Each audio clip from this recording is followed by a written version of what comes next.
his capacity as the Chancellor of the USP, of course, as the King of Tonga.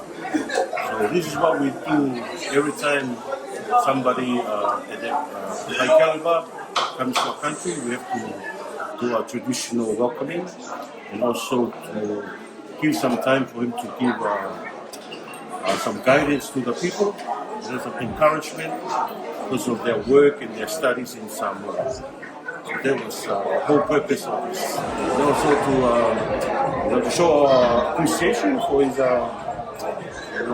acceptance of our event. So we gave some gifts, Samoan products, so we can take that home and share with the rest of the royal family.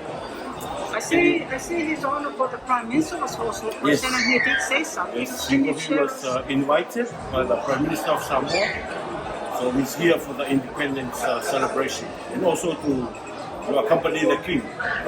The King will be returning on Sunday. Yes. But the Prime Minister Prime Minister will be here next week. Right, thank you so much. Thank you so much.